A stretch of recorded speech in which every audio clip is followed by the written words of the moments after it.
উপস্থিত হয়েছেন আপনাদের সবাইকে জানাচ্ছি আন্তরিক শুভেচ্ছা এবং মোবারকবাদ। যে টপিকটা আমি অ্যাড্রেস করার চেষ্টা করব সেটা হচ্ছে being proud of our Muslim identity.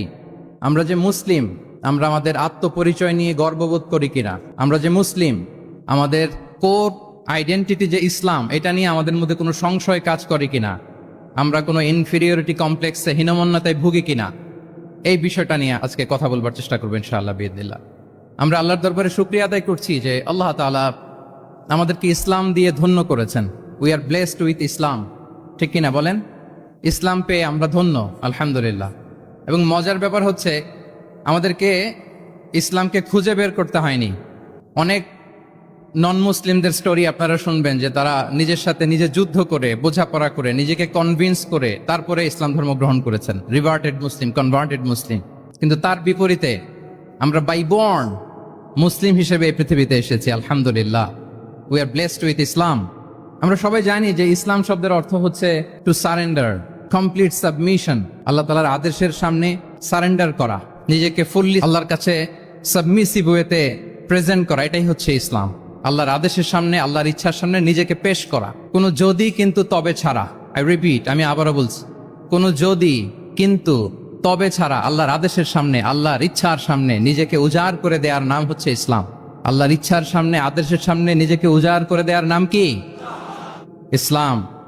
ইসলামই হচ্ছে আমাদের আইডেন্টিটি, আমাদের আত্মপরিচয় এবং আমাদের সম্মান আল্লাহ রেখেছেন ইসলামে। তাহলে নিজেকে আমরা এমনভাবে আল্লাহর কাছে প্রেজেন্ট করতে হবে, উপস্থাপন করতে হবে, এখানে কোনো যদি কিন্তু তবে কন্ডিশন থাকবে না।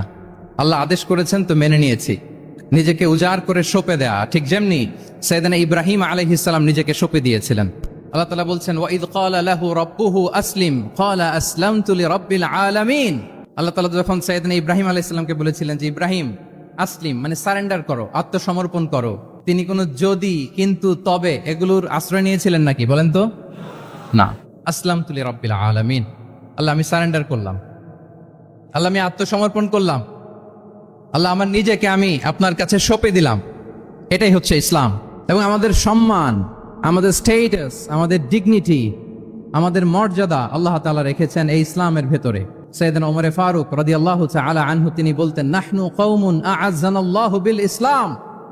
আমরা তো এমন জাতি যে জাতিকে আল্লাহ তাআলা ইসলাম দিয়ে সম্মানিত করেছেন। আমরা তো এমন জাতি যে জাতিকে আল্লাহ ইসলাম দিয়ে মর্যাদা দিয়েছেন। ফাইন ইবতাগাইনাল ইজ্জাতা বিগাইরিহি আদাল্লানাল্লাহ। ইসলাম ছাড়া অন্য কোথাও যদি আমরা সম্মান তালাশ করি, স্টেটাস, ডিগনিটি, মর্যাদা তালাশ করি, তাহলে আল্লাহ তাআলা আমাদেরকে অপমানিত করে ছাড়বেন। তাহলে আওয়াজ করে বলুন তো, আমাদের সম্মান আর মর্যাদা ইসলামে। আওয়াজ করে বলি, আমাদের মর্যাদা সম্মান কোথায়? ইসলামে। And this is our identity. এটাই আমাদের আত্মপরিচয়। সম্মানিত সুধীমণ্ডলী, আমি আমার আজকের এই আলোচনায় দুইটা বিষয়কে একটু টাচ করবার চেষ্টা করব।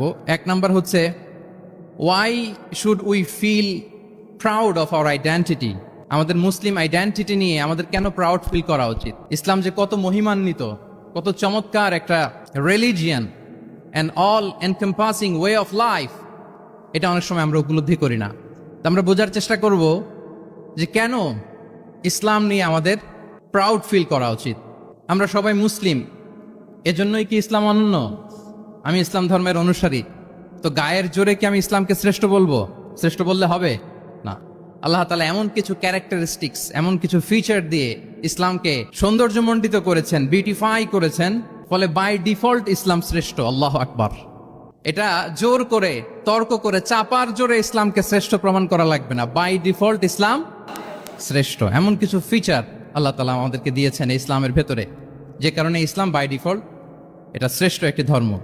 কি কি ফিচার দিয়ে আল্লাহ তাআলা ইসলামকে সমৃদ্ধ করেছেন?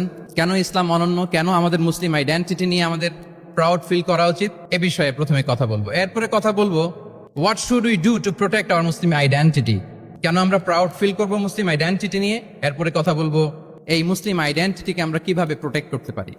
তাহলে প্রথমে ইসলামকে আল্লাহ তাআলা কি কি অনন্য ফিচার, ক্যারেক্টারিস্টিক্স, বৈশিষ্ট্য দিয়ে ধন্য করেছেন। আমরা যদি এই টপিকে কথা বলি তাহলে দেখব যে আল্লাহ তাআলা ইসলামকে একটা knowledge based way of life বানিয়েছেন। এটা জ্ঞান ভিত্তিক ধর্ম। অজ্ঞতার সাথে, ইগনোরেন্সের সাথে এই ধর্মের কোনো সম্পর্ক নেই। এবং ইসলামের প্রথম যে বাণীটি, কোরআনের প্রথম যে আয়াতটি, দ্য ভেরি ফার্স্ট ভার্স, আল্লাহ তাআলা যে নাজিল করেছেন সেখানেও আল্লাহ তাআলা আমাদেরকে জ্ঞানার্জনের কথা বলেছেন। হেরা গুহায় সূরা আলাকের প্রথম যে আয়াতটি নাজিল হয়েছে সেটি কি ছিল? ইকরা। আওয়াজ করে বলুন সেটি কি? ইকরা বিসমি রাব্বিকাল্লাযী খালাক, read in the name of your lord who has created. পড়ো তোমার প্রভুর নামে যিনি শিখিয়েছেন। তাহলে ইসলামের প্রথম কথাই হচ্ছে পড়ো, এক্সপ্লোর করো, ইনোভেট করো, ডেভেলপ করো। ইসলামের প্রথম কথাই হচ্ছে পড়া। জ্ঞানের সাথে নিজেকে জুড়ে রাখো, অজ্ঞতার সাথে ইসলামের কোনো সম্পর্ক। এবং জ্ঞানকে আল্লাহ রাসূল সাল্লাল্লাহু আলাইহি ওয়া আলিহি ওয়াসাল্লাম বিশ্বময় ছড়িয়ে দিতে বলেছেন। Knowledge has no boundaries. তিনি বলেছেন বাল্লিগু আন্নি ওয়ালাউ আয়া, একটি আয়াত হলেও আমার পক্ষ থেকে গোটা বিশ্বে ছড়িয়ে দাও। এবং জ্ঞানের রাস্তায়, জ্ঞানের পথে যে অগ্রসর হয়, আল্লাহর হাবিব সাল্লাল্লাহু আলাইহি ওয়া আলিহি ওয়াসাল্লাম বলেন, যে ব্যক্তি জ্ঞানের পথে অগ্রসর হয় সে মূলত জান্নাতের পথেই অগ্রসর হয়। মান সালাকা তরিকান ইয়ালতামিসু ফীহি ইলমান সাহালাল্লাহু লাহু তরিকান ইলাল জান্নাহ। যে জ্ঞান অর্জনের জন্য সামনে আগায় সে মূলত জান্নাতের দিকে আগায়। আল্লাহু আকবার। তাহলে ইসলাম একটা নলেজ বেসড রিলিজিয়ান। এখানে আমাদের গোজামিল দেওয়ার কোনো সুযোগ নাই। এটা জ্ঞান ভিত্তিক ধর্ম। এজন্য এই ধর্ম পেয়ে এই ওয়ে অফ লাইফ যে আমরা প্র্যাকটিস করি, আমাদের প্রাউড ফিল করার দরকার আছে না নাই? বলেন, প্রাউড ফিল হয় না? আচ্ছা, এক নাম্বার হচ্ছে নলেজ বেসড রিলিজিয়ান। দ্বিতীয়ত হচ্ছে ইসলাম হচ্ছে দ্বীনুল ইনসানিয়া, মানবতার ধর্ম। মানবতাকে ইসলাম অনেক গুরুত্ব দেয়। মানুষের সম্মান মর্যাদা সবচাইতে বেশি। ইসলাম মানুষকে বলে আশরাফুল মাখলুকাত। আল্লাহ তাআলা বলছেন ওয়ালাকাদ কাররামনা বানি আদম, I have dignified the status of the son of Adam. আদমের সব সন্তানদেরকে আমি মর্যাদা দিয়েছি। তিনি বলেননি যে আমি মুমিনদেরকে শুধু মর্যাদা দিয়েছি, শুধু মুসলিমদের মর্যাদা দিয়েছি, কেবলমাত্র মুসল্লিদেরকে মর্যাদা দিয়েছি, এমন তিনি বলেননি। ওয়ালাকাদ কাররামনা বানি আদম, গোটা বনি আদমকে, মুসলিম অমুসলিম নির্বিশেষে সব বনি আদমকে আমি সম্মানিত করেছি। আল্লাহু আকবার। এভাবে ইসলাম মানবতার কথা বলে এবং মানুষের জন্য যে কাজ করে ইসলাম তাকে শ্রেষ্ঠ মানুষ বলেছে। খয়রুন নাস আনফাউহুম লিন-নাস, মানুষের মধ্যে শ্রেষ্ঠ সে মানুষ যে অন্যের কাজে লাগে, যে মানবতার উপকারে আসে, সে শ্রেষ্ঠ মানুষ। এভাবে ইসলাম মানবতার জয় গান গেয়েছে। আল্লাহ রাসূল সাল্লাল্লাহু আলাইহি ওয়া আলিহি ওয়াসাল্লামের সামনে দিয়ে একবার একটা লাশ যাচ্ছিল। তিনি সাহাবাদেরকে নিয়ে বসেছিলেন। হঠাৎ ওই লাশ দেখে রাসূল সাল্লাল্লাহু আলাইহি ওয়াসাল্লাম দাঁড়িয়ে গেলেন। সাহাবারা বললেন, ইয়া রাসূলুল্লাহ ইন্নাহু ইয়াহুদি, এটা ইহুদির লাশ। কার লাশ? জুইশ, ইহুদির লাশ। আপনি দাঁড়ালেন যে? রাসূল সাল্লাল্লাহু আলাইহি ওয়াসাল্লাম বললেন আওয়ালাইসাত নাফসান, সে হোক ইহুদি, সে কি মানুষ নয়? এটা কি একটা প্রাণ নয়? এটা কি একটা আত্মা নয়? আমি তো ইহুদি, খ্রিস্টান, আস্তিক, নাস্তিক সেটা দেখিনি, আমি মানুষ, এ কারণে সম্মান দিয়ে দাঁড়িয়ে গিয়েছি। আল্লাহু আকবার। তাহলে ইসলাম হচ্ছে দ্য রিলিজিয়ন অফ হিউম্যানিটি, মানবতার ধর্ম। যারা আমাদেরকে মানবাধিকার শিখায়, যারা মানবতার কথা বলতে যায় আমাদের কাছে এসে, তাদের খুব ভালো করে এগুলো জেনে নেওয়া উচিত যে ১৫০০ বছর আগে ইসলাম যেভাবে মানবতাকে উচ্চে তুলে ধরেছে, মানুষের মর্যাদাকে সবচেয়ে উপরে তুলে ধরেছে, মানুষকে আশরাফুল মাখলুকাত বলেছে, নতুন করে মানবতা তাদের কাছ থেকে আমাদের শেখা লাগবে না। তাহলে এক নাম্বার হচ্ছে ইসলাম জ্ঞান ভিত্তিক ধর্ম। ২ নম্বরে বললাম ইসলাম হচ্ছে মানবতার ধর্ম। ৩ নম্বর হচ্ছে ইসলামে আল্লাহ তাআলা যে সমস্ত বিধিবিধান আমাদেরকে দিয়েছেন, ইসলামের যে রুলিংস গুলো আছে এগুলো খুব ফ্লেক্সিবল, এগুলো অত্যন্ত লাইফ ওরিয়েন্টেড। ইসলামের বিধানগুলো সোসাইটি ওরিয়েন্টেড। মোটেও আপনার কাছে এটাকে অসম্ভব মনে হবে না, মানতে যে কঠিন লাগবে না, বুঝতে সহজ, মানতে সহজ, এরকম চমৎকার বিধিবিধান আল্লাহ তাআলা ইসলামের ভেতরে দিয়েছেন। তার মানে মানুষের সুবিধা অসুবিধাকে ইসলাম আমলে নেয়।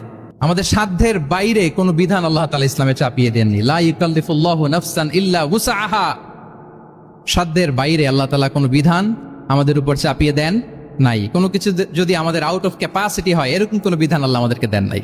বরং ইসলামের সবগুলো বিধান আপনার কাছে খুবই যুক্তি সুলভ লাগবে, খুবই স্বভাব সুলভ লাগবে, আপনার নেচারের সাথে, আপনার চাহিদার সাথে এটা খুব যায়, খুব স্যুট করে, এমন বিধান আল্লাহ তাআলা দিয়েছেন। আল্লাহ তাআলা বলছেন ওয়ামা জাআলা আলাইকুম ফিদ-দীনি মিন হারাজ, দিনের ভেতরে, ইসলামের ভেতরে আমি কোনো হারাজ রাখিনি, জটিলতা রাখিনি, কাঠিন্যতা রাখিনি, বরং সহজ করে ইসলামকে তোমাদের জন্য আমি দিয়েছি। অন্যত্র আল্লাহ তাআলা বলছেন ইউরিদুল্লাহু বিকুমুল ইউসরা ওয়ালা ইউরিদু বিকুমুল উসর, আল্লাহ তোমাদের জন্য সহজ চান, কঠিন চান না।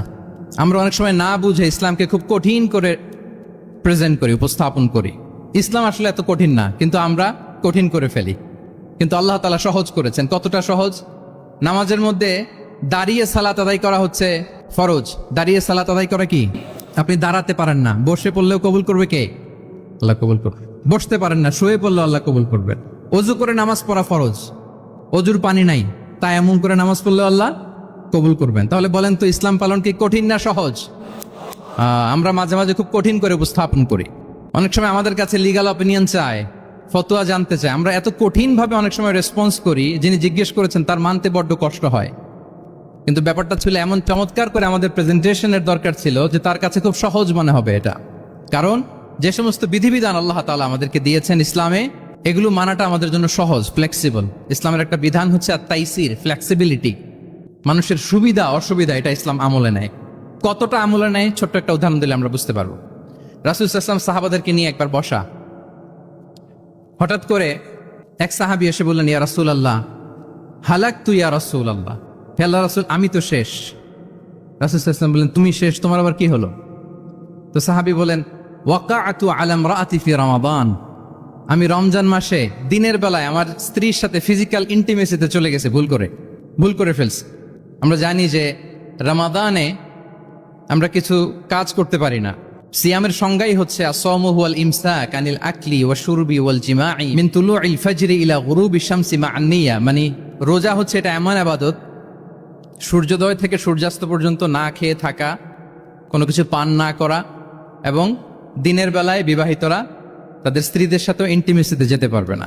এটা যদি কেউ মেনটেন করে এটা হচ্ছে সিয়াম। তো এই সাহাবী বলে, ইয়া রাসূলুল্লাহ আমি তো শেষ, আমি তো দিনের বেলা ভুল করে ফেলছি, আমি তো আমার স্ত্রীর সাথে মেলামেশা করে ফেলছি, এখন কি করব? তো এটার আবার একটা বড় পেনাল্টি আছে। আপনারা যারা জানেন যে ইচ্ছাকৃত রোজা ভাঙলে কাজাও করতে হয়, কাফারাও দিতে হয়। কাজা মানে একটা রোজার জন্য একটা রোজা, আর কাফারা মানে হচ্ছে আরো 60টা রোজা রাখতে হবে। কয়েকটা জিনিস আছে, বেসিক্যালি 3টা। তো রাসূল সাল্লাল্লাহু আলাইহি ওয়াসাল্লাম তাকে বললো যে তোমার তো পেনাল্টি হয়েছে, তুমি তো বড় ভুল করে ফেলছো, তো তোমার কাছে কি এরকম কোনো দাস আছে যেটাকে তুমি আজাদ করে দিতে পারবা, মুক্ত করে দিতে পারবা, তাহলে পেনাল্টি আদায় হয়ে গেল। সে বলে, ইয়া রাসূলুল্লাহ না, আমার তো এত সক্ষমতা নাই, আমার কাছে তো কোনো দাস নাই।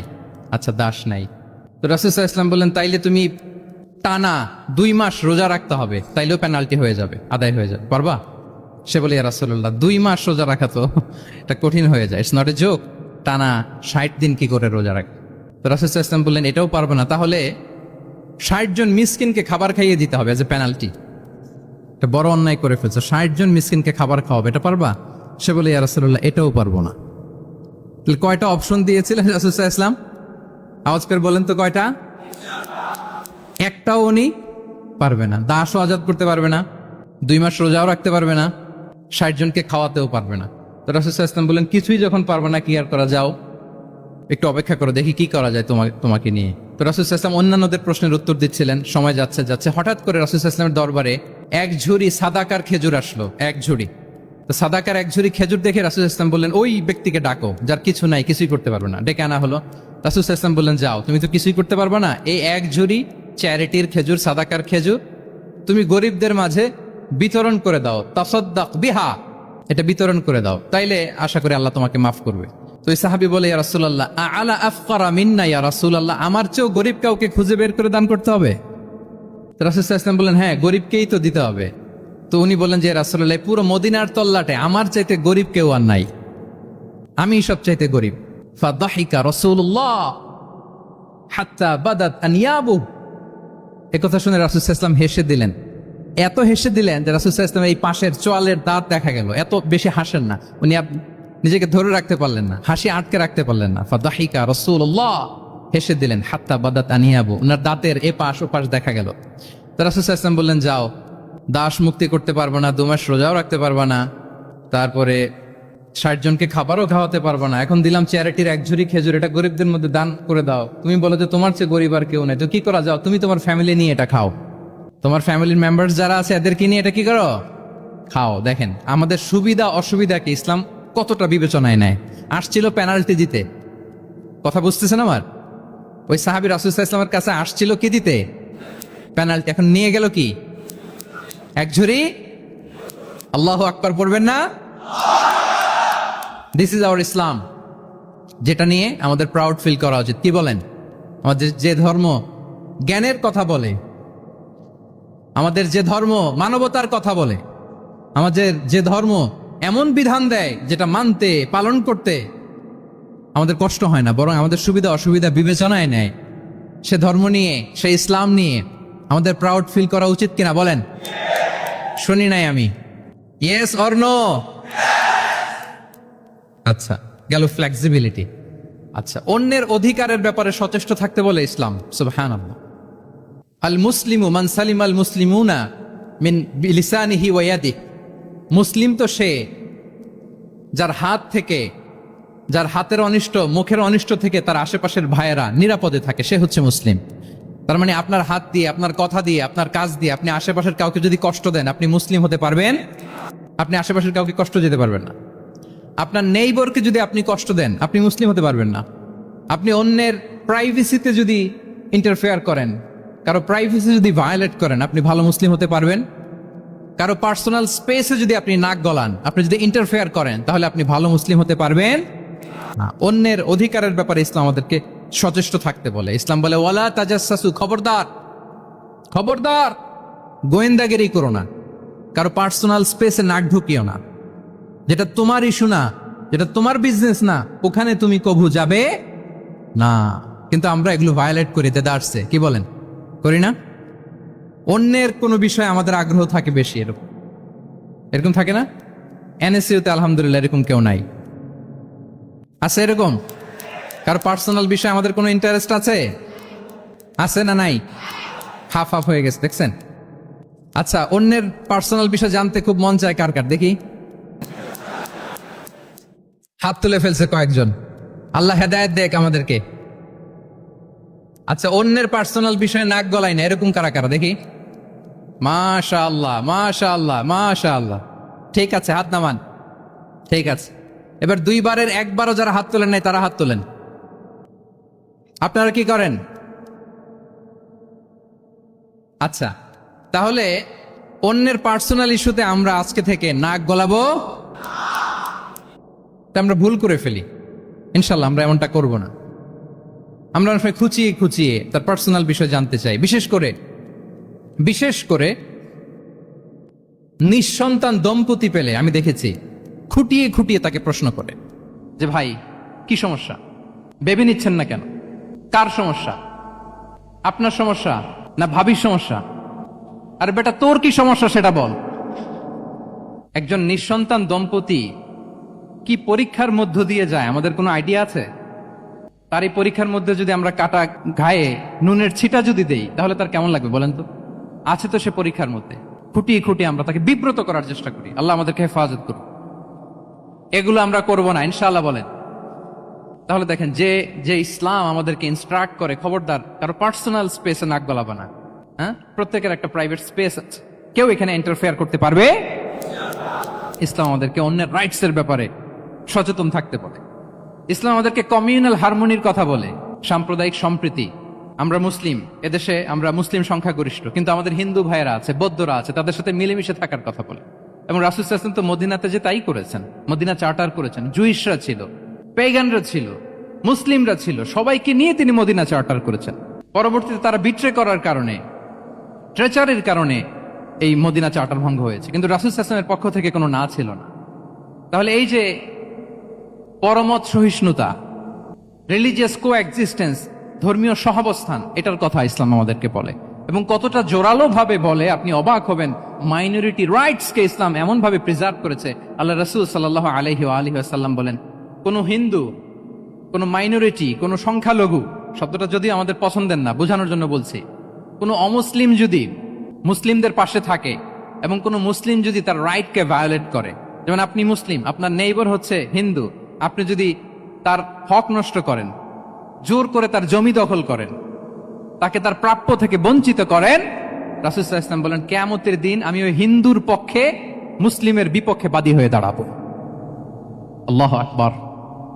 রাসূল সাল্লাল্লাহু আলাইহি ওয়াসাল্লাম ওই হিন্দুর পক্ষে, আমি রাসূল সাল্লাল্লাহু আলাইহি ওয়াসাল্লামের উম্মত, আমার বিপক্ষে দাঁড়াবেন। আল্লাহু আকবার। What a marvellous statement. আল্লাহু আকবার। সংখ্যালঘুদের উপর যদি কেউ কোন মুসলিম অত্যাচার করে, রাসূল সাল্লাল্লাহু আলাইহি ওয়াসাল্লাম বলেন তুমি আমার উম্মত হতে পারো, কিন্তু তোমার পক্ষে না, আমি ওই মাজলুমের পক্ষে কিয়ামতের দিন দাঁড়াবো। দিস ইজ ইসলাম। ইসলাম আমাদেরকে অন্য যে ফেইথ আছে, Islam teaches us to respect other faith. অন্যান্য যে ফেথ গুলো আছে এগুলোর প্রতি শ্রদ্ধা দেখাতে বলে, সম্মান দেখাতে বলে। আল্লাহ তাআলা বলছেন ওয়ালা তাসুব্বুল্লাযীনা ইয়াদউনা মিন দুনিল্লাহি ফায়াসুব্বুল্লাহা আদওয়ান বিগাইরি ইলম। ওহে বিশ্বাসীরা, আল্লাহকে ছাড়া তারা যাদেরকে ডাকে, যাদের উপাসনা করে, ওই সমস্ত দেব দেবীকে তোমরা গালি দিও না, ফলে রাগান্বিত হয়ে অজ্ঞতাবশত তারা আল্লাহকে গালি দিবে। কথা বুঝতে পেরেছেন? ওরা নানা কিছুর উপাসনা করে, কিন্তু আমরা কি যেসব জিনিসের তারা উপাসনা করে তাদেরকে গালি দিতে পারবো বলেন? আল্লাহ স্পষ্ট করে বলেছেন খবরদার তাদের দেবতাদের গালি দিও না, তাহলে ওরা আল্লাহকে গালি দিবে। তাহলে কেমন যেন আল্লাহকে গালি খাওয়ানোর কারণ হলাম কে? আমি। কেউ যদি অন্য ধর্মকে ছোট করে সে মূলত ইসলামকে ছোট করে।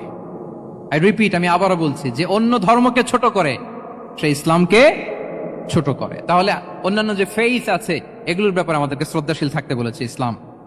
সর্বশেষ ব্যালেন্সড অ্যাপ্রোচের কথা ইসলাম আমাদেরকে বলেছে, আমরা যেন ভারসাম্যপূর্ণ জীবন আচরণে বিশ্বাসী হই। আমাদের কথায়, আমাদের কাজে, আমাদের বিশ্বাসে, আমাদের আচরণে, দাওয়াতি কাজ করার ক্ষেত্রে, ইসলামকে বোঝার ক্ষেত্রে, ইসলামকে বোঝানোর ক্ষেত্রে আমাদেরকে ব্যালেন্সড অ্যাপ্রোচে বিশ্বাসী হতে হবে, ভারসাম্যপূর্ণ আচরণ করতে হবে, যেটাকে আরবিতে বলে আল ওয়াসাতিয়া। সম্মানিত সুধী মণ্ডলী, ওয়াকাযালিকা জাআলনাকুম উম্মাতান ওয়াসাতা লিতাকুনু শুহাদা আলান নাস ওয়া ইয়াকুনা আর-রাসূলু আলাইকুম শাহীদা। আমরা হচ্ছি মধ্যমপন্থী জাতি। ইসলাম আমাদেরকে বাড়াবাড়িও শেখায় না, ছাড়াছাড়িও শেখায় না, বরং মাঝামাঝি থাকতে বলে। আলহামদুলিল্লাহ বলেন। আমরা শিথিলপন্থীও নই, আমরা কট্টরপন্থীও নই, বরং আমরা মধ্যমপন্থী। আমরা কোন পন্থী বলেন তো? আওয়াজ করে, আমরা কোন পন্থী? আমরা মধ্যমপন্থী। তাহলে ইসলাম বোঝার ক্ষেত্রে, বোঝানোর ক্ষেত্রে, ইসলাম পালন করার ক্ষেত্রে, অনুশীলন করার ক্ষেত্রে আমাদেরকে মধ্যম পন্থা অবলম্বন করতে হবে। বাড়াবাড়িও করা যাবে না, ছাড়াছাড়িও করা যাবে। আমরা শিথিলপন্থীও নই, কট্টরপন্থীও নই, আমরা হচ্ছি মধ্যমপন্থী। তাহলে এরকম অনেকগুলো ফিচার দিয়ে আল্লাহ তাআলা ইসলামকে বৈশিষ্ট্যমণ্ডিত করেছেন। আমি কেবলমাত্র 7টি উল্লেখ করেছি। আচ্ছা, আপনাদের কাছে কি মনে হয় এই যে ফিচারগুলো দিয়ে আল্লাহ তাআলা ইসলামকে বৈশিষ্ট্যমণ্ডিত করেছেন, ওই ইসলাম পেয়ে এই মুসলিম আইডেন্টিটি নিয়ে আমাদের প্রাউড ফিল করা উচিত নাকি উচিত না বলেন? Of course, absolutely we should feel proud of our Muslim identity. যে ইসলাম আল্লাহ তাআলা আমাদেরকে দিয়েছেন, এই মুসলিম আইডেন্টিটি নিয়ে আমাদেরকে অবশ্যই গর্ব করা উচিত। এখন আমি বলবো, what should we do to protect our Muslim identity? এই যে আমরা ইসলাম পেলাম, আপনারা বলেছেন যে আমরা ব্লেসড উইথ ইসলাম, ইসলাম পেয়ে আমরা ধন্য। আমাদের এই মুসলিম পরিচয়, এটাকে আমরা রক্ষা করব কিভাবে? এখানে বেশিরভাগ তরুণ যুবক, মাশাআল্লাহ, আপনাদের উদ্দেশ্যে সামান্য কয়েকটি পয়েন্টস বলেই যে আমাদের মুসলিম আইডেন্টিটিকে আমরা কিভাবে প্রোটেক্ট করব, কয়েকটা পয়েন্ট বলেই আমি আমার আলোচনা শেষ করবো ইনশাআল্লাহ বিইذনিল্লাহ। মৌলিকভাবে যদি বলতে হয়, আমাদের এই মুসলিম আইডেন্টিটি যদি আমাদেরকে প্রিজার্ভ করতে হয়, প্রোটেক্ট করতে হয়, সর্বপ্রথম যেটা আমাদেরকে করতে হবে সেটা হচ্ছে অন টাইমে আমাদেরকে সালাত আদায় করতে হবে। Times prayer on time. Push yourself to go to mosque for offering সালাহ। নিজেকে পুশ করতে হবে। প্রথম হিসেব নিবেন, এনএসইউর যুবক ভাইয়েরা আমার দিকে তাকান, প্রথম আল্লাহ তাআলা হিসেব নিবেন কিয়ামতের ময়দানে এই সালাতের। আউয়ালু মা ইউহাসাবু বিহিল আবদু ইয়াউমাল কিয়ামাতি আস-সালাহ। সর্বপ্রথম আল্লাহ তাআলা এই সালাতের হিসাব নেবেন। এই সালাতের হিসাব যদি আমরা সুন্দর করে দিতে পারি, সব সুন্দর হয়ে যাবে। এবং ঈমান আর কুফরের মাঝে পার্থক্য হচ্ছে এই সালাহ। আওয়াজ করে বলুন, ঈমান আর কুফরের মাঝে পার্থক্য কি? এটাতে কোনো ছাড় নাই, compulsory. Push yourself to offer Salah on time. এটাই আমাদের আইডেন্টিটি। মুসলিম আইডেন্টিটির প্রথম কথা হচ্ছে সালাত। যার সালাত নাই তার ঈমান নাই। আওয়াজ করে বলেন, যার সালাত নাই তার কি নাই? আমাদের অনেক তরুণরা মুসলিম উম্মার মুক্তি কিভাবে হবে এটা নিয়ে খুব পেরেশান, কিন্তু সালাতের ব্যাপারে উদাসীন। এরকম আছে না নাই? এটা হইল? এটা যায়? হ্যাঁ, যে ব্যক্তি মুসলিম উম্মার মুক্তি নিয়ে টেন্সড, সে সালাতে উদাসীন, এটা মেনে নেওয়া যায়? তাহলে মুসলিম আইডেন্টিটি প্রোটেক্ট করতে হলে সর্বপ্রথম আমাদেরকে সালাতে যত্নবান হতে হবে, 1 নাম্বার। 2 নাম্বার হচ্ছে আল কোরআন আল কারীমের সাথে আমাদের অ্যাটাচমেন্টটাকে মজবুত করতে হবে। 1 নাম্বার হচ্ছে সালাত, মুসলিম আইডেন্টিটির। 2 নাম্বার হচ্ছে কোরআন। আওয়াজ করে বলেন, 2 নাম্বার কি? কোরআনের সাথে আমাদের অ্যাটাচমেন্ট বাড়াইতে হবে। অনেকের কোরআনের ইন ডেপথ নলেজ অনেক ভালো, কোরআনের রিফ্লেকশন গুলো খুব ভালো জানে, কিন্তু কোরআন তেলাওয়াতের বেহাল দশা। এরকম আছে না? আবার আমাদের অনেক ভাইদের কোরআন তেলাওয়াত মাশাআল্লাহ খুব বিশুদ্ধ, কিন্তু তার আবার কোরআনের রিফ্লেকশন গুলো জানা নেই। দুইটাই আমাদের জন্য crisis. Recitation and reflection both are needed, দুইটাই লাগবে। যে প্রজন্ম কোরআন জানে না তারা কখনো সফল হতে পারে না। আই রিপিট, আমি আবারও বলছি, যে প্রজন্ম কোরআন জানে না তারা কখনো সফল হতে পারে। তাহলে আমাদের মুসলিম আইডেন্টিটিকে যদি প্রিজার্ভ করতে হয়, প্রোটেক্ট করতে হয়, প্রথমে আমাদেরকে সালাতের ব্যাপারে সোচ্চার হইতে হবে, সচেতন হইতে হবে। 2 নম্বরে কোরআনের সাথে আমাদেরকে অ্যাটাচমেন্ট বাড়াইতে হবে। কোরআন যেমনি বিশুদ্ধভাবে আমার আবৃত্তি করতে, তেলাওয়াত করতে জানতে হবে, আবার কোরআনের রিফ্লেকশন গুলো, কোরআনের শিক্ষাগুলো আমাদেরকে জানতে হবে। দুটো গেল। 3 নম্বর হচ্ছে হালাল হারাম কনসার্ন। হালাল যদি আপনি মেনটেন না করেন, আপনার কোনো মুসলিম আইডেন্টিটি নাই। আল্লাহ বলছেন কুলু মিম্মা ফিল আরদি হালালান তাইয়্যিবা, এই জমিনে যেগুলোকে আমি হালাল করেছি এগুলো তোমরা কনজিউম করো। সম্মানিত শুধু খেয়াল রাখবেন, হালালের ভেতরেই বরকত আছে। হালালে কি আছে? হারামে কোনো বরকত নেই। হারামে আছে সাময়িক উত্তেজনা আর উন্মাদনা, কিন্তু হালাল এর ভেতরে আল্লাহ তাআলা বারাকা ঢুকিয়ে দিয়েছেন। তাহলে আমরা হালাল কনজিউম করব, কি বলেন? সব ক্ষেত্রে হারাম খেয়ে, হারাম কনজিউম করে যে ব্যক্তি দোয়া করে, যারা হারাম খায় তাদের দোয়া আল্লাহ কবুল করে না। এবং হারাম খেয়ে বর্ধিষ্ণু দেহ আল্লাহর জান্নাতে প্রবেশ করবে না। লা ইয়াদখুলুল জান্নাতা জাসাদুন গুযিয়া বিল হারাম। হারাম খেয়ে যে দেহ নাদুস নুদুস হয়েছে, ওই দেহ কখনো আল্লাহর জান্নাতে প্রবেশ করবে না। এজন্য খবরদার, আমাদের সবকিছু আমরা হালাল দিয়ে সাজাবো ইনশাআল্লাহ। বলেন সবাই। আমাদের অনেকে একটা ভুল করে, সেটা হচ্ছে অনেকে খাবারের ক্ষেত্রে খুব কনসার্ন, যেটা হালাল হইতে হবে, যেটা আমি কনজিউম করব এটার ব্যাপারে খুব কনসার্ন, কিন্তু অন্যান্য বিষয়ে তার আর কোনো খেয়াল নাই, ভ্রুক্ষেপ নাই। এরকম আছে না নাই বলেন? আমাদের সরকারি বিভিন্ন অফিসগুলোতে ঘুষ আছে না? ঘুষ আছে। দেখবেন সরকারি অনেক হিন্দু কর্মকর্তা গরুর গোশত খায় না। কেন খায় না? তার ধর্মে এটা নিষেধ, গরু খেতে চায় না। আচ্ছা, আবার সরকারি অফিসগুলোর অনেক মুসলিম কর্মকর্তা দেখবেন সরকারি কাজে থাইল্যান্ড গিয়েছে, চায়না গিয়েছে, খুঁজে খুঁজে হালাল রেস্টুরেন্ট খোঁজে, ওয়াইন খায় না, পর্ক খায় না। কারণ কেন খায় না? এটা ইসলামে নিষেধ। কিন্তু দুই অফিসারই, মুসলিম অফিসার, হিন্দু অফিসার, দুইজনই আবার ঘুষ খায়। হয় না এরকম? হিন্দু অফিসার গরুর গোশ খায় না, তার ধর্মে নিষেধ। মুসলিম অফিসার ওয়াইন খায় না, পর্ক খায় না, তার ধর্মের নিষেধ। তো ঘুষও তো দুই ধর্মের নিষেধ, কি বলেন? তাহলে যেটা খাবো, কনজিউম করবো, শুধু এটার ব্যাপারেই কি হালাল? না। ইউর ইনকাম শুড বি হালাল, ইউর ফ্যাশন শুড বি হালাল, ইউর এন্টারটেইনমেন্ট শুড বি হালাল, ইউর রিলেশনশিপ শুড বি হালাল। আপনার রিলেশনশিপও কি হইতে হবে? এই তো আসল জায়গায় চলে আসছি এখন। হালাল রিলেশনশিপ কোনটা? বিয়ে। এই পবিত্র বিয়ের মাধ্যমে আমরা এই হালাল রিলেশনশিপকে উপভোগ করতে পারবো। এর বাইরে আর কোন রিলেশনশিপে যাওয়া যাবে? হ্যাঁ। প্রি ম্যারিজ রিলেশনশিপ, এটা কি হালাল না হারাম? হ্যাঁ, ফতোয়া আপনারাই দিয়ে দিচ্ছেন। বলেন, বিবাহ বহির্ভূত যে কোনো রিলেশনশিপ হালাল নাকি হারাম? এক্সট্রা ম্যারিটাল যে কোনো রিলেশনশিপ বলেন হালাল নাকি হারাম? সাবধান হইতে হবে। তাহলে হালালের সাথে আমাদের সম্পর্কটাকে জোরদার করতে হবে।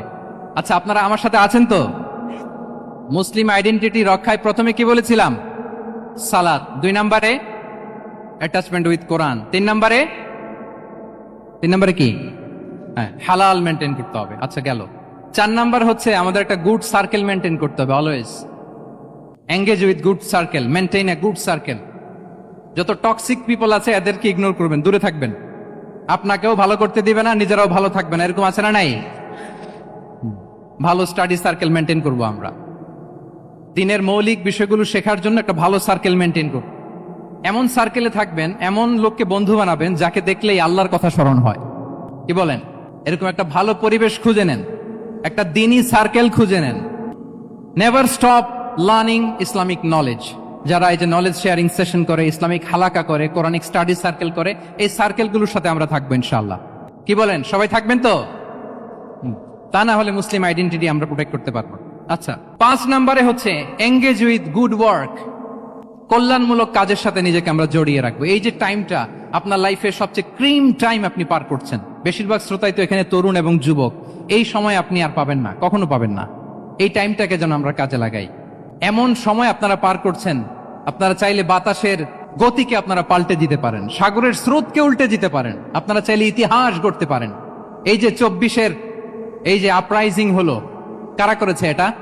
হ্যাঁ, প্রবীণরা না নবীনরা? বলেন তো।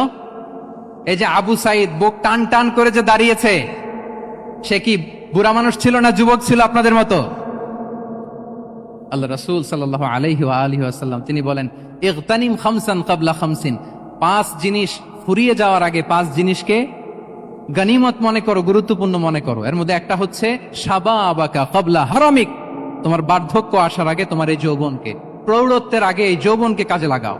এবং কিয়ামতের দিন আল্লাহ তাআলা 7 শ্রেণীর ব্যক্তিকে তার সুশীতল আরশের নিচে ছায়া দিবেন, যেদিন আল্লাহর আরশের সুশীতল ঠান্ডা ছায়া ছাড়া আর কোনো ছায়ার ব্যবস্থা থাকবে না। ওই 7 শ্রেণীর ব্যক্তির মধ্যে এক ব্যক্তি হচ্ছে ওয়াশাবুন নাশাআ ফি ইবাদাতিল্লাহ, এমন যুবক যে আল্লাহর ইবাদতে তার যৌবনকে কাটিয়েছে। বলেন ওইরকম যুবক হতে আমরা চাই কি চাই না? তাহলে আমাদের এই যৌবনকে আমরা কাজে লাগাবো। 6 নম্বরে হচ্ছে কনসিস্টেন্সি, ধারাবাহিকতা, আরবিতে বলে আল মুদাওয়ামা। এই যে আজকে মাশায়েখরা এখানে কথা বলবেন, এত মোটিভেটেড হয়েছেন, কালকে থেকে মাশাআল্লাহ নামাজ, নফল রোজা, কোরআন তেলাওয়াত শুরু করছেন, কিন্তু 10 দিন পরে আবার শেষ, 1 সপ্তাহ পরে আবার আর নাই মোটিভেশন। এরকম হয় কি হয় না? আমরা কি শুধু 7 দিনের জন্য মোটিভেশন নেব আজকের কনফারেন্স থেকে, নাকি আজীবনের জন্য নেব? আজীবনের জন্য নেব। ধারাবাহিকভাবে রেগুলার আমরা কিছু নফল ইবাদত করব, রেগুলার আমরা আধা পৃষ্ঠা হলেও আল্লাহর কিতাব কোরআন তেলাওয়াত করব, প্রতিদিন 2টি আয়াত হলেও আমরা অর্থ পড়ব, একটি হলেও আল্লাহ রাসূল সাল্লাল্লাহু আলাইহি ওয়াসাল্লামের হাদিস আমরা পড়ব। তাহলে ধারাবাহিক আমল আল্লাহর কাছে খুব প্রিয়। আহাব্বুল আ'মালি ইলাল্লাহি আদওয়ামুহা ওয়া ইন কাল্লা, রাসূল সাল্লাল্লাহু আলাইহি ওয়াসাল্লাম বলেন আল্লাহর কাছে সবচাইতে প্রিয় আমল ওইটা যেটা আমার বান্দা নিয়মিত করে, ধারাবাহিকভাবে করে, যদিও পরিমাণে ওইটা অল্প, যদিও পরিমাণে সেটা কি অল্প। তাহলে এই মোটিভেশনকে আমরা কন্টিনিউ করব ইনশাআল্লাহ। বলেন সবাই। সব শেষে খুবই গুরুত্বপূর্ণ হাম্বলনেস, বিনয় থাকতে হবে আমাদের, ডাউন টু আর্থ হইতে হবে। আমাদের মুসলিম আইডেন্টিটির সাথে অ্যারোগেন্সের কোনো সম্পর্ক নাই। ওমা তাওয়াদা আহাদুন লিল্লাহি ইল্লা রাফাআহুল্লাহ, রাসূল সাল্লাল্লাহু আলাইহি ওয়াসাল্লাম বলেন যে আল্লাহর জন্য বিনয়ী হয়, নিচু হয়, আল্লাহ তাকে সম্মানিত করেন। বলেন আমরা সম্মানিত হতে চাই কি চাই না? রাসূল সাল্লাল্লাহু আলাইহি ওয়াসাল্লাম দোয়া করতেন, আল্লাহুম্মা জাআলনি সাবুরা ওয়া জাআলনি শাকুরা ওয়া জাআলনি ফি আইনি সাগীরা ওয়া ফি আয়ুনিন নাসি কাবীরা। হে আল্লাহ আপনি আমাকে শুকরগুজার বান্দা বানান, হে আল্লাহ আপনি আমাকে ধৈর্যশীল বান্দা বানান, হে আল্লাহ আপনি আমাকে আমার নিজের চোখে আমাকে ছোট বানান, মানুষের চোখে আপনি আমাকে বড় বানান।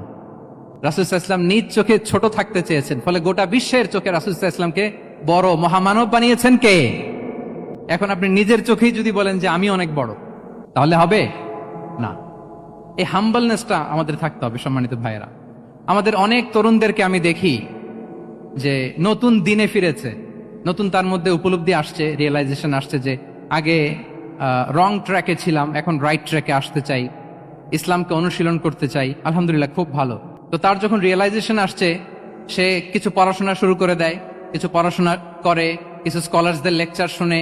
তো অনেক তরুণের মধ্যে এই সমস্যাটা একটা কমন ফেনোমেনা, যে একটু পড়াশোনা করে, একটু কিছু স্কলারসদের লেকচার শুনে ও মনে করে যে আমি সব জেনে গেছি। কি মনে করে? আমি সব জেনে গেছি। এরপরে এখানেই ক্ষান্ত হয় না, এরপরে সে ভুল ধরতে আরম্ভ করে স্কলারসদের। সে বলে যে উনি এই ভুল করছে, উনি এই ভুল করছে, উনি ভ্রান্ত, উনি বাতিল। এরকম একটা কমন ফেনোমেনা আমাদের মধ্যে আছে না নাই? বলেন না, অ্যাবসলিউটলি রং। শিক্ষানবিশ যারা, তারা এটা করবে না। কিছুই শিখেননি আপনি, কিছুই জানেননি, এখনো অনেক দূর যেতে হবে আপনাকে।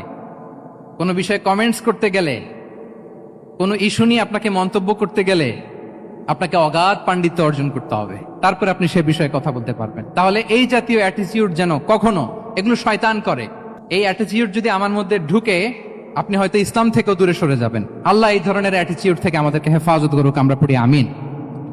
তাহলে সম্মানিত সুধী, being proud of our Muslim identity, এই টপিক নিয়ে আমি 2টা বিষয়ে কথা বলেছি, যে আমরা কিভাবে আমাদের এই মুসলিম আইডেন্টিটিকে প্রিজার্ভ করবো, প্রোটেক্ট করব, আর কেন আমাদের এই মুসলিম আইডেন্টিটি নিয়ে গর্ববোধ করা উচিত। সম্মানিত সুধী মণ্ডলী, ইসলাম হচ্ছে আমাদের কোর আইডেন্টিটি, এবং ওমরে ফারুক রাদিয়াল্লাহু তাআলা আনহু বলেছেন, এখানে ইসলামই আমার সম্মান, ইসলামই আমার ইজ্জত। ইসলামের বাইরে যেয়ে যদি আমরা ইজ্জত খুঁজতে চাই, আমাদেরকে আল্লাহ তাআলা অপমানিত করবেন। তাহলে আমরা বোল্ডলি যেন এটা বলি যে আমি মুসলিম। আল্লাহ তাআলা বলছেন, ওমান আহসানু কাওলাম মিম্মান দাআ ইলাল্লাহি ওয়া আমিলা সালিহাও ওয়া ক্বালা ইন্নানি মিনাল মুসলিমিন। তার চেয়ে শ্রেষ্ঠ কথা আর কার হতে পারে যে মানুষকে আল্লাহর দিকে ডাকে, নিজে সৎকর্ম করে আর বলে ইন্নানি মিনাল মুসলিমিন, নিশ্চয় আমি মুসলমান।